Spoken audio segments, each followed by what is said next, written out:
Morning everybody. I'm here, I'm Simeon Schum. I am the director of the Chemical Analysis Instrumentation Lab here at NMSU.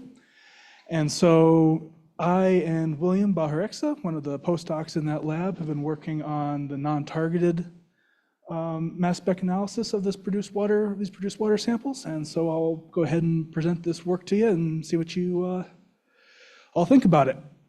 So, number one, we've got our disclaimer. Probably don't need to read through it again. If you really want me to, I will, but we'll probably pass on it for now. Just take it to heart, because this is all preliminary data in a lot of ways. We've worked on a lot, but it's still preliminary. So general outline of what we're going to do. First, I'm going to give you a quick introduction to non-target analysis. Some of you may have seen this before, but it's good to refresh everybody who has seen it and to tell people who haven't seen it before what is going on there and how it works. Then we'll talk about some of the thermal treatment results and then the membrane treatment results, and then a results summary and conclusions slides. So, number one, non-target analysis for complex water samples. What is non-target analysis? So it is, as has kind of been alluded to several times thus far, where unlike targeted analysis, where you're looking for specific molecules that you know that you choose in advance, we are looking for trying to just characterize as much of the molecular formulas and the various compounds in the samples that are there. We want to try to see as much of it as we can, so we can then look for maybe new targets or just evaluate the overall composition of these samples. And so this kind of highlights what we need, how it works. And so the main way to do non-target analysis is with a high resolution mass spectrometer or ultra high resolution. There's a few different types of mass specs that can do this analysis, but the key point is it can help you with these really complex samples. For example, this is, I don't remember exactly what this sample is, but let's call it petroleum. This looks a lot like a petroleum type sample, or DOM potentially. And so you have a whole bunch of thousands and thousands of molecules are present in this sample. And then we can zoom in, and you can see this is a mass range of 0.2 Daltons. So 0.2 mass units. It's really not that much. And within this, we can see 20 peaks to really highlight how complex these produced water type samples can be.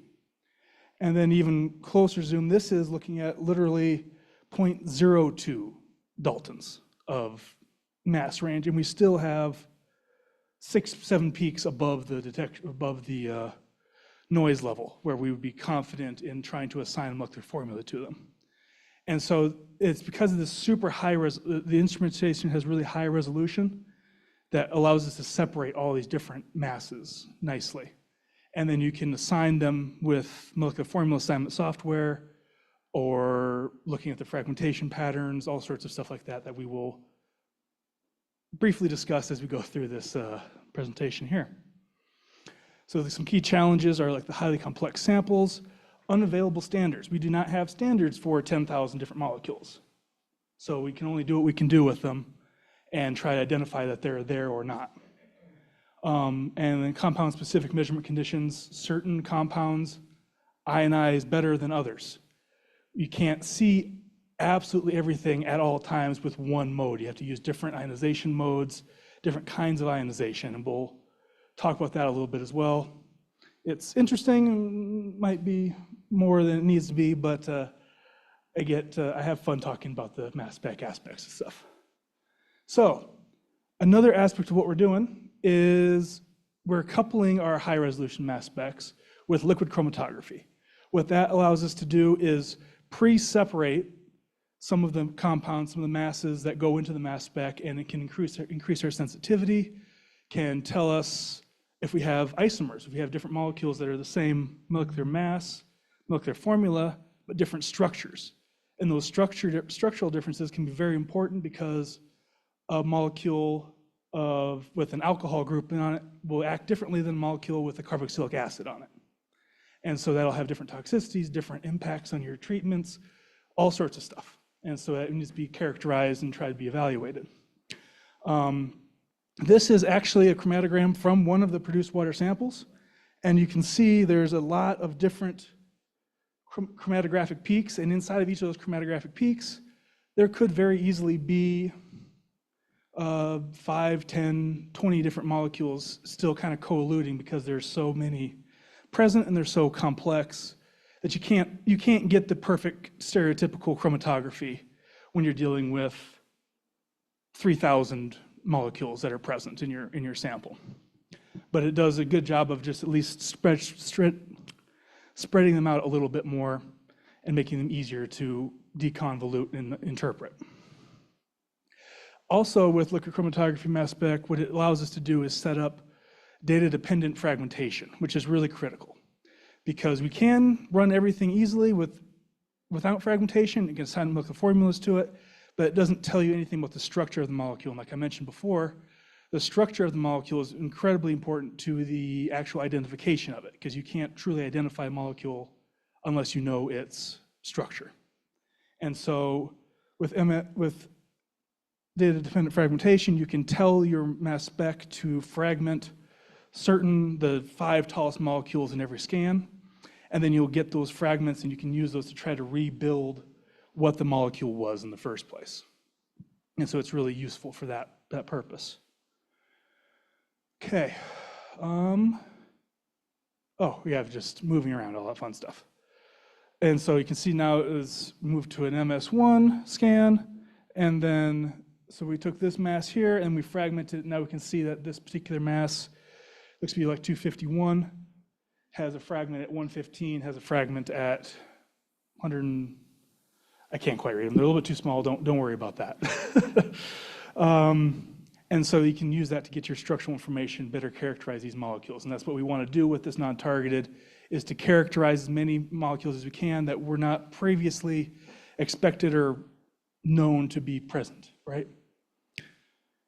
Okay, and so what's our general workflow? And we'll be getting into the actual data here in the next couple slides. We have these 3 different treatment processes that we were provided samples for that we are analyzing. So thermal treatment, two different thermal treatments, and then 1 membrane treatment. Our general process of workflow is LC-MS data collection, and then we're doing the feature finding deconvolution of the chromatograms using MZMine, which is an open source software program. I'll tell you more about it, but you don't probably need to worry about it right now.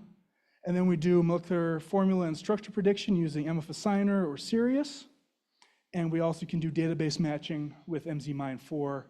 And that all those things combine to give us molecular formulas and give us structures that we can then use to characterize these samples more efficiently. All right, so thermal treatments, TA and TB3.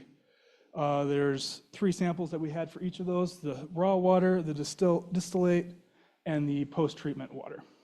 And so we'll move into the first slide here. So the first slide, still a little bit more introduction, just because I want to explain this figure, a couple of the figures that we're going to be showing. One of which is a difference mass spectra. What that does is you can take 2 different mass spectra from your samples, 2 different samples, and you can compare them directly and see which molecules are more prevalent in one sample versus another. Maybe it means that it was in this sample and then was destroyed, and so you don't see it anymore and you see it down, or you don't see it at all, or you see it only up here and then you don't see it all down here, or it means that it was transformed in the fact that it became more concentrated in the post-treatment or something like that.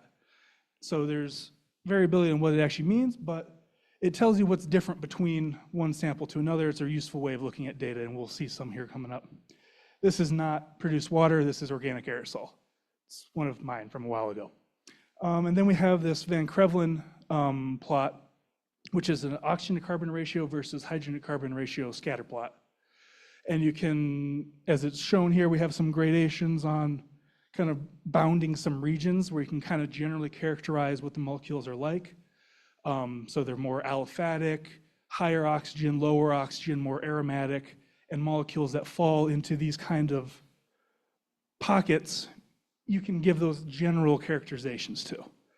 You always have to be cautious and all that about every assignment and every kind of characterization, but it's a good general guideline. So here is the data for thermal treatment A. And so we have, I'm just comparing and just showing the comparison between the raw water and the final cleaned water, instead of having a whole bunch more plots that don't really give us any more information or not any more important information.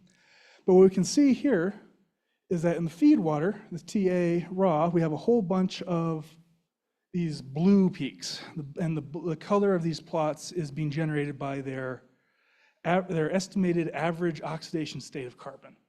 It's something you can calculate if you find the molecular formula assignment, and you can use the atoms, the elements in that molecular formula to at least estimate what the oxidation state of the carbon is. And so if it's blue, if it's deeper blue in this case, it means that it's less oxidized. It's more of a reduced, it'll be closer to maybe aliphatic or your lipids or your hydrocarbon type molecules.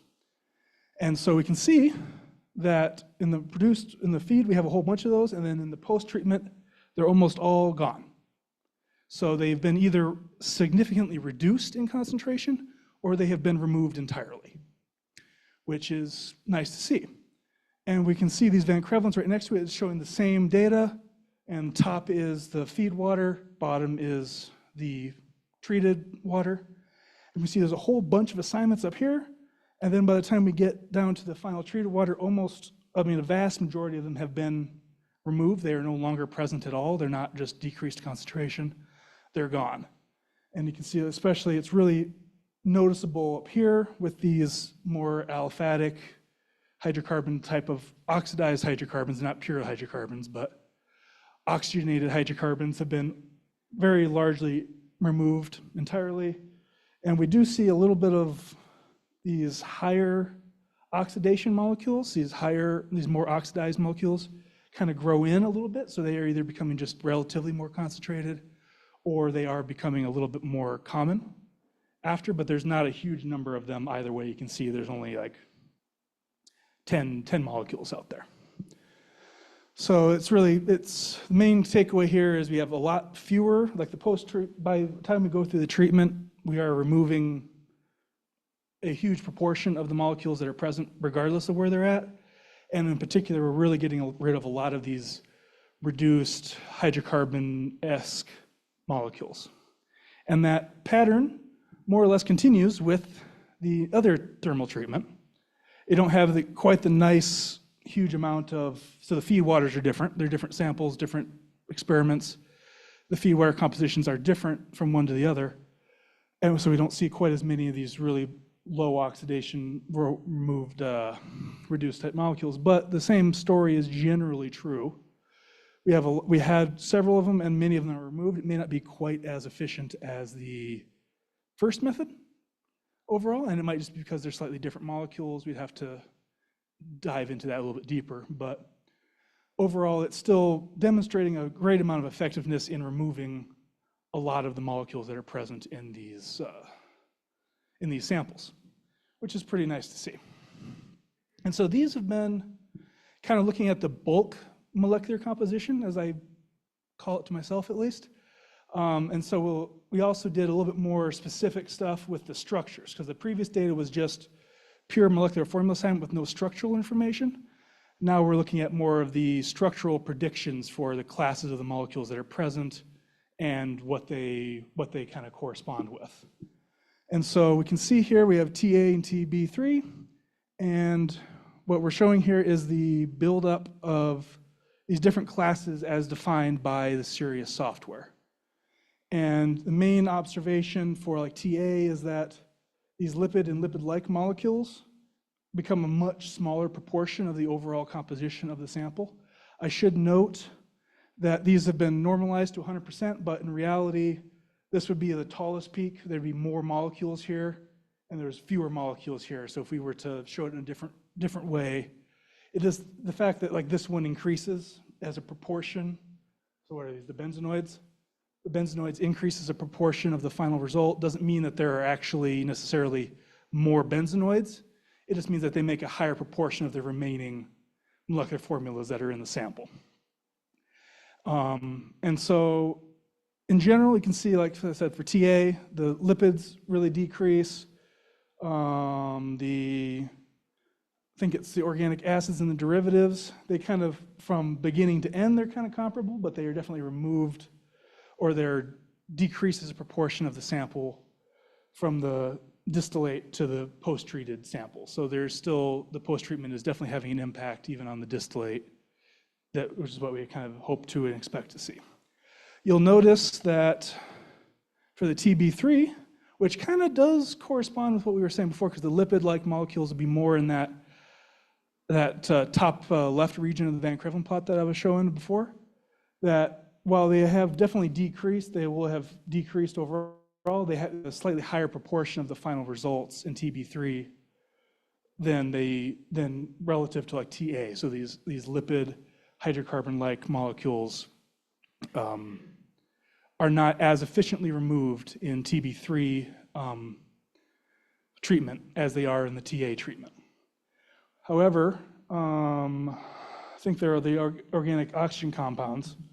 These ones are much more efficiently removed as a proportion of the total composition by the end of their treatment path. So these are just kind of showing the classes, and we are also moving into very specific molecules that we can be relatively confident that exist, that were observed across all the treatment steps, but they either increase or decrease during the process.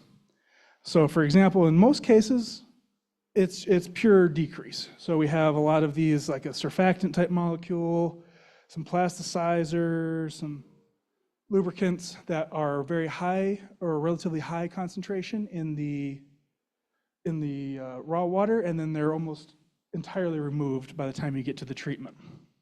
Whereas there are a few things like this particular surfactant, alkyl benzene sulfonic acid, is actually a little bit enhanced by the end of the treatment train. So this might be something like everyone was talking about in the previous presentation, something to look into a little bit deeper and see if it's something that's being added, if we can actually remove it, right? And also this particular molecule, which is an emulsifier, it's hexadecanoic acid, is kind of increased by the time you get to into your treatment. And there's some differences between one treatment, so TB3 versus TA. For example, these are supposed to more or less line up. And so this particular emulsifier stays the same or slightly increases by the time you're done with the treatment in TA, whereas in TB3, it's effectively gone by the end of your treatment train. So there are differences between them, and this kind of highlights some of those observations. And yeah.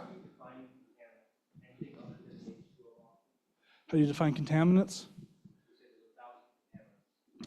So we're defining, in this case, we're just calling it a contaminant if it's something in the sample.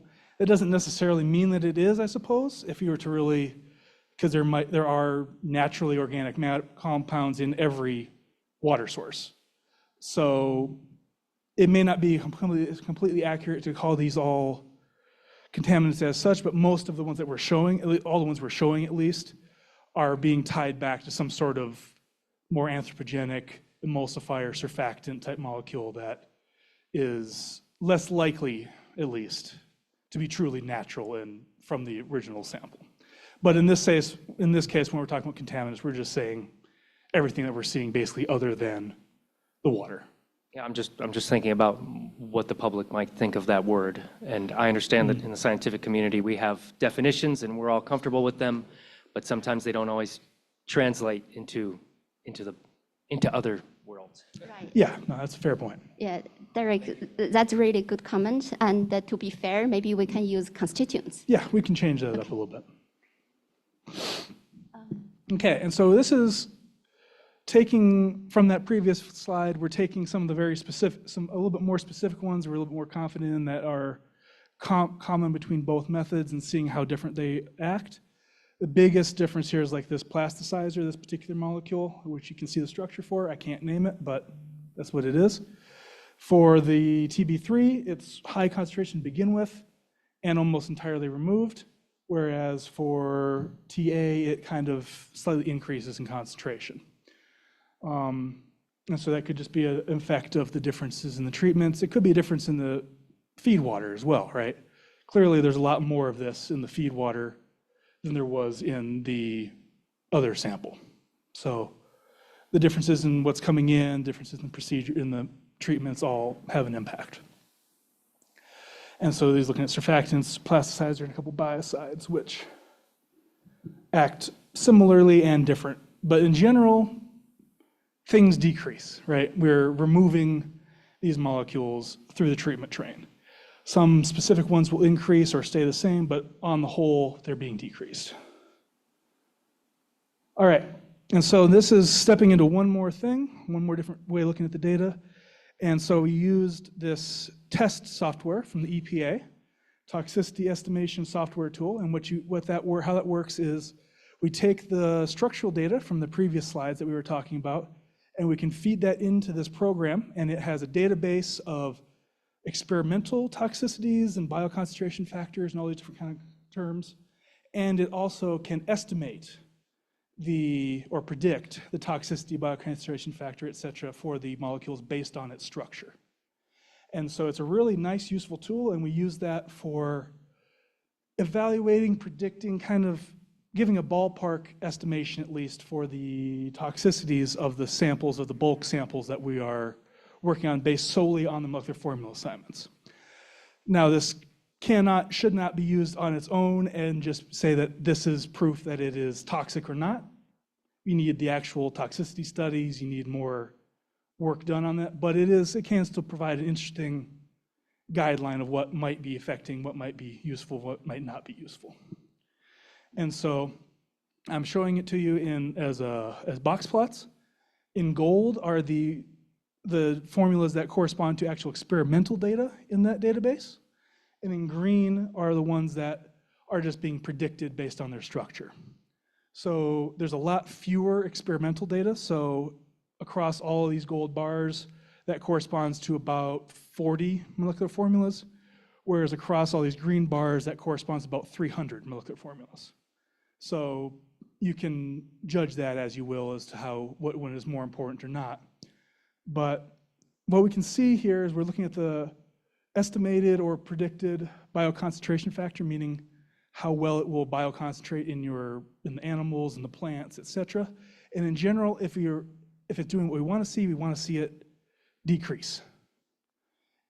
However, for the thermal treatments at least, there's not a super clear trend. It kind of might decrease a little bit, but it kind of stays the same. So the thermal treatments are not showing us a strong shift between the feed water and the final data, the final water, in terms of how much of a bioconcentration factor is being changed or impacted by the treatment plans.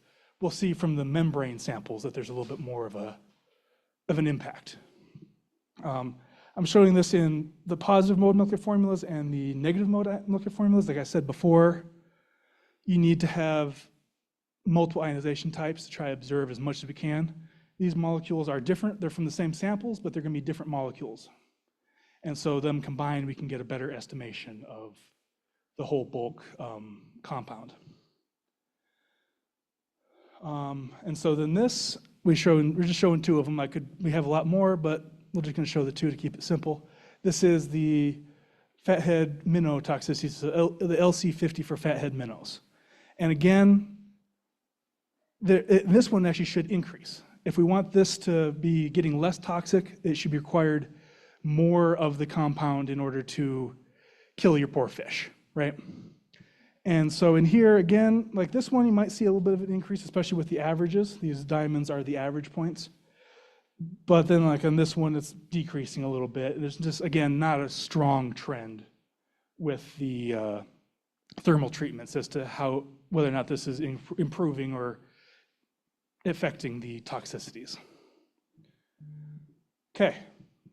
Now we'll do basically the same thing again, only with a little bit less description and background for the membrane treatments. Again, here's our difference mass spectra and our Van Krevelen plots.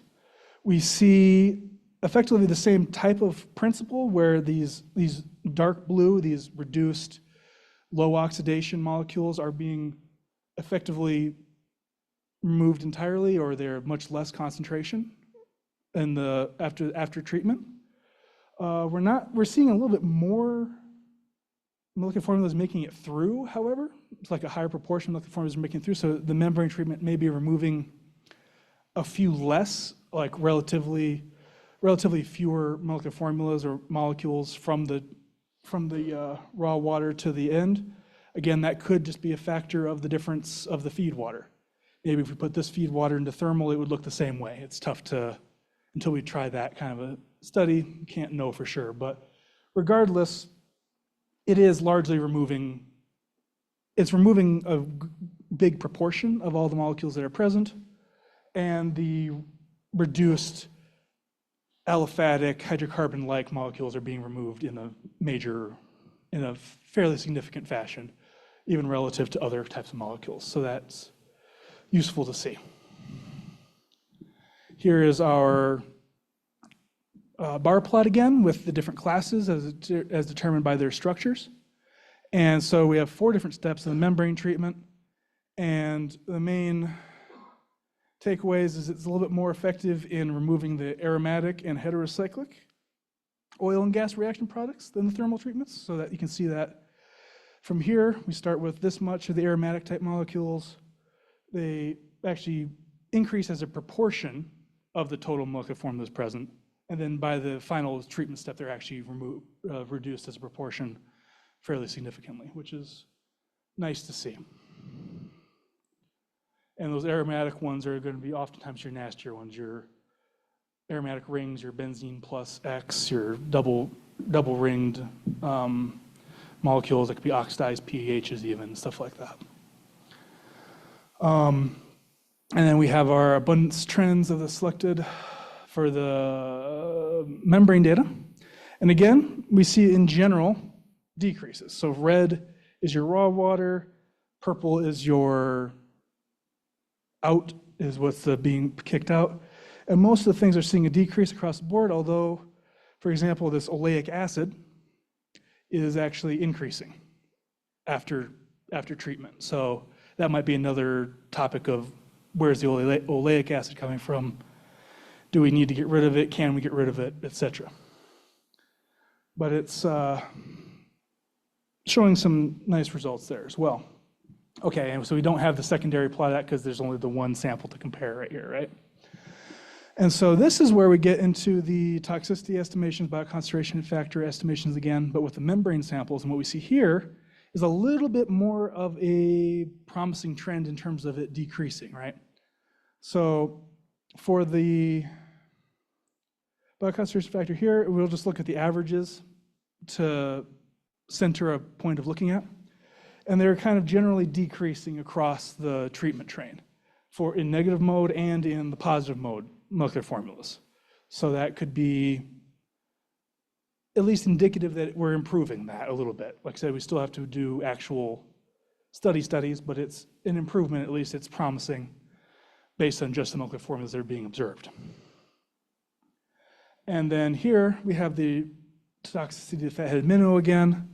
And these are even a little bit more nicely, especially if you look at the average values, but you can even look at the distributions of the predicted values, that we're having an increase in the amount of the chemicals needed to kill the fathead minnows. So that would be a nice thing to see in terms of we're decreasing the toxicity of the overall composition through the treatment train. All right, and so this is going to be our quick summary, and we're just about done here. So features that decreased, as we saw in those difference mass spectra and those Van Crevelins, features that decreased are comprised of aliphatic, low oxidation species, which could be lipids, organic acids, and those are the ones that are most impacted by the treatment trains. The database matches indicate that there's persistence of some contaminants, and these ones we probably can call contaminants, through the treatment trains. Plasticizers and stabilizers increased in abundance, varied by treatment in the thermal ones, in the thermal studies, whereas in membrane, some of the surfactants and plasticizers and coatings kind of persisted through the treatment train and may have even increased a little bit by the end. The thermal treatment trains had an unclear impact on the bioconcentration factor and the fat mineral toxicity, whereas the membrane treatment trains suggest that those things were actually being improved by the treatment. And those are just, we already saw those figures, they just add a little bit of color to this slide. And so ongoing data treatment and what our next steps are basically, right? So something we want to do is try to trace any oxidation or just reaction products through the treatment train to see, we start with XYZ molecules, by the end we're getting to this kind of molecule. Is it that molecule is there the whole time and it just doesn't get removed, or are we actually forming it at some step in the treatment train? And so we can do that by tracing this through molecular changes, molecular shifts through the various samples. And that's something we really want to work on and try to make that come together. And then investigating the relationships between unique molecules of interest that can inform on the extent of treatment's efficacy. So again, it's kind of that same kind of concept. How are things changing? What's being actually removed? What's actually just being kind of oxidized and turned into something else? And that will be a useful thing to be able to characterize how this sample is going to impact and how we can treat these samples and ensure that they're not toxic and don't harm anybody. Don't harm anybody. And those are a couple examples of what we mean with glycine condensation, kind of tracing that kind of molecular shift. It's not the same thing we would do here, but that concept is what we would try to apply. And so with that, we want to acknowledge everybody on the research team, the Water Consortium, everybody here. Thanks for coming. Hopefully it was interesting and useful for you. And if you have any questions, please let me know.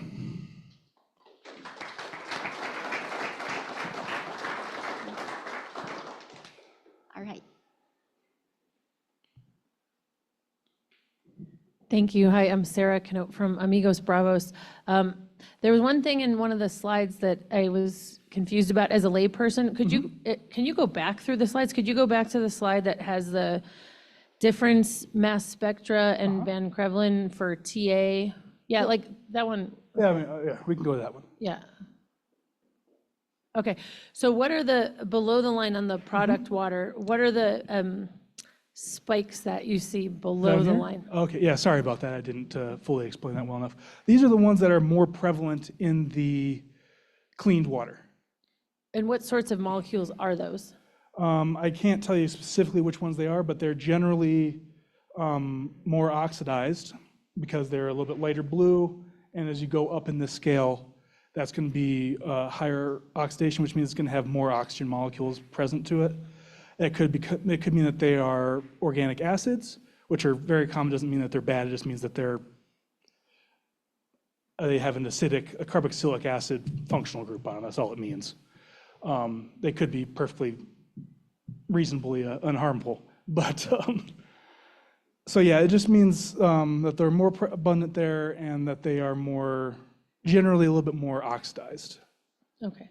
Yeah, and sorry, one more question is, as far as the question about molecules that we don't know if they're being formed at some step in the treatment train, if you had data on what chemicals were being put into produced water on the front end, let's say if a company were to disclose them, how would that adjust your study or help you figure out whether we're adding these molecules in the treatment process? It would help because it would give us a baseline of knowing where we're starting from.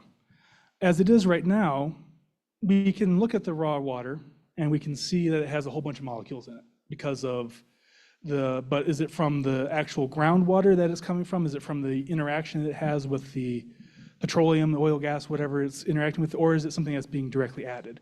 If we knew what was being directly added, at least, that'd give us the ability to separate those ones out. We could track them more directly and see, okay, we know that they added these 35 things.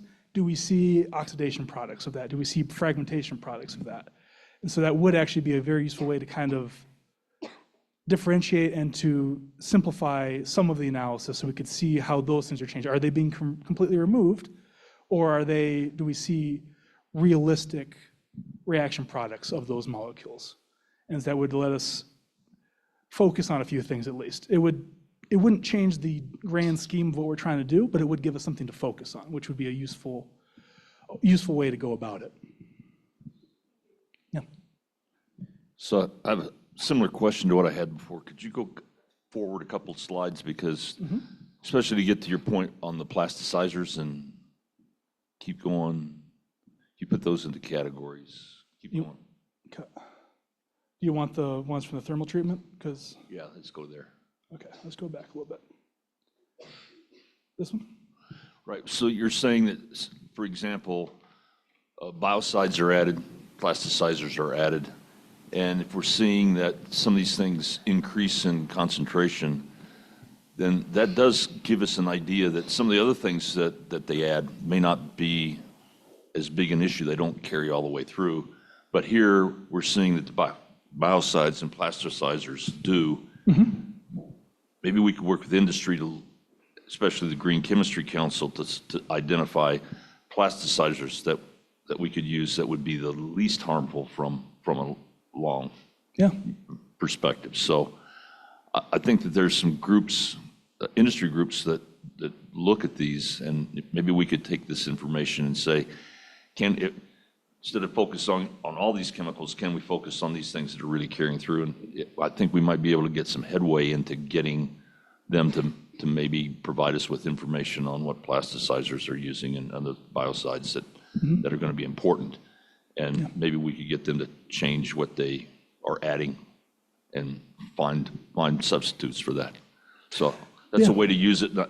I think within our consortium, we have members in the Academy of American Chemical Society that are on those groups that could help us maybe make some recommendations to industry on what we would like to see if we're going to reuse this produced water, what kind of chemicals they might want to try and focus on.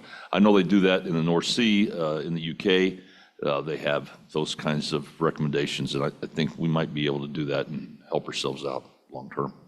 Yeah, no, definitely. And like I said, we can find these and look for others as well. Quick question, two questions. First of all, really interesting stuff. Thanks for presenting this. And I realize this is preliminary. I guess my first question is on, is the reason that the raw produced water was not run through both treatment methods? They're from different projects, different places. That's just the way it is? Or is that? Probably just, okay. I wouldn't know fair that enough. personally. Yeah. I just run the samples when they Sure, give fair. them to me. You know, that's good. I figured that was the case, but I just wanted to confirm. And then have you looked at any municipal water? Be interesting to see what's in there and maybe compare it and see what you find. I definitely want to, as I've been working through this a little bit more, I definitely want to compare this to a baseline of what is considered good and see what is actually present in both and how that would be a very useful thing, as we've been mentioning a couple times already, I think. So I think that'd be a good thing to do. One behind. Okay. Hi, it's been a couple of years since my mass spec days, but you've got percentage relative abundance there. And so is that based on, because each of these compounds are going to have a different response factor, right? Yep. So how are you relating your signal back to a relative abundance? So in this case, are we just doing it to the tallest, or is it to the sum of the? Oh, this is also normalized to PFAS? So in this case, it's actually, we put a PFAS standard in there that we knew the concentration of it, and we're relating the abundance, because obviously we can't quantify it. Yeah. We're relating the abundance of these peaks to that PFAS across all three samples. So we can see that we know we added how much PFAS to each sample. It's relative to the PFAS, it's this big here, and it's that big at the end. Okay, so just for people who are not familiar, it might be helpful to explain that what you have is an internal standard, and that the abundance is actually basically a signal ratio, right? Rather than this quantity is actually physically there's more of this in the water than anything else. Yeah. Right? Do you get what I'm saying? Oh yeah, absolutely. Because yeah, I think a lot of people could look at this and say, well, there's more of this than that, but in reality, there's just a higher signal Yes. on mass spec, right? Yeah, we would definitely have to make that abundantly clear in probably in places like this and in publications, of course, as well. And sorry, what would be your comment on like how much does sort of the quantity, the actual physical quantity, change based on something's response factor? Like when I say response factor, I'm saying how much of a signal does it provide in your mass spec based on, you know, the quantity itself? I mean, like you said, it depends on the ionization efficiency of that particular molecule. Yeah. However, if we're as long as we're comparing it within a specific molecule, I think it's reasonable to compare it. Like we can't say that. Yeah. We obviously can't specifically say that this is a higher concentration than this. Yeah. Necessarily. I guess that's really what my point is that have you thought about introducing for each of these compound groups that you're assessing, have you thought about, excuse me, introducing an internal standard so that you can get sort of more of a relative, because all of this is qualitative, right? Yes. There's not really any quantitative because we're not, I didn't see any PFAS on here that you were actually looking at, right? We didn't. We've measured PFAS in other ways, but we didn't measure Yeah. it here specifically because we were focused on the things that we didn't add, right? Yeah. We didn't add these ones. We added the PFAS as the purpose for the internal standard. Yeah. And so I just think, thank you for clarifying that for me. Yeah. I think it's something that unless you know mass spec quite well, you probably wouldn't know that that big giant red line could actually represent a smaller quantity than that tiny blue line, right? It can, yeah, I mean, relative to this something one, else, right? This Yeah. one to this one, Yeah. this one is bigger than that. Yes, of course, right? But this one to this one, I mean, there is a I mean, obviously it shifts, but there's a general concentration relationship as well. But the ionization efficiency plays a major role in that as well. So it's a complex thing, and that's why it's difficult. It's this kind of work, especially, is challenging and not something to just do. You need to actually know about it, and so you're 100% correct in that. Thank you. So it's definitely something to consider. So Mai just gave several comments before we go to online comments. Okay, so Richard, thank you so much for the comment. Actually, you know, Simeon has already emphasized the non-target analysis are qualitative analysis. We don't know the concentrations of the constituents that you detected. We say they're present, they're detected, but we don't know exactly their concentration. So we can going back to Panhasa's presentation, it's about the removal of the TOC. The TOC could remove, for example, from the raw produced water, just to give an example, 60 milligram per liter TOC to less than 1 milligram per liter TOC. And then that means even though we detected those compounds, and then their concentrations could be very, very low. So that gives us to the next step of work is previously we developed the framework on how to use the non-target analysis results and then to analyze how do we use it, right? So we use the EPA, the toxicity database, and then those compounds we detected. So Simeon, you already look at the bioconcentration, you know, the toxicity to fish, and then we can also look into their other toxicity performance in different categories. Once we identify certain compounds that is highly toxic, then we can convert it into the targeted analysis. You know, we buy standards and then we know what will be their concentration. Can we really quantify them? Because the concentrations is the key. First is we know if they're present or not. The second is their concentration. Once we know their concentration, we can estimate the risks related to those compounds. So we will implement the similar tool because that work was developed with the EPA. And the EPA also provided their new tools on how to analyze the results from the non-target analysis. So that is our next step of work with Simeon and William and other researchers at the Cal Lab. And Derek, you also mentioned about have we tested the municipal wastewater? And Dr. Tanner Shab, he was the previous director of the Cal Lab lab. Right now, he works in the VPR's office, assistant VPR, right?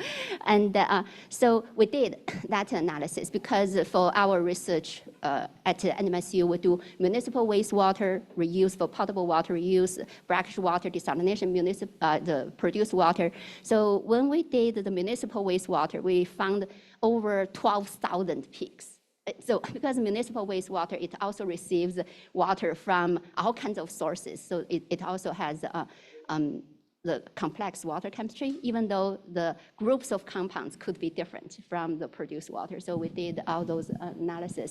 So I think the non-target analysis would be a very valuable tool, but this is a qualitative, or we can say it's semi-quantitative, because we know groups of compounds could be removed. We see the peaks would be reduced, the number of peaks would be reduced. But it's very valuable. On the other hand, we also need to take it into an integrated, comprehensive framework, because we have other targeted analysis results. We know, TOC was reduced significantly. We also look into the next step of presentations, all the toxicity study. For the treated water, we detected those compounds. We know the constituents will be reduced to a certain level, but do they have the toxicity to aquatic life, to long-term chronic fish experiments, mice experiments, human cell lines? So, that's the next presentations we are going to go through. Any other comments from the audience? Oh, we still have, and then we go to online. Hello, Brian Ward with Apotec. I was just speaking with the doctor here about the, let's say, the municipal wastewater. One of the things that we're trying to do is to the masses is calm any fears and so forth that they may have with treating production water.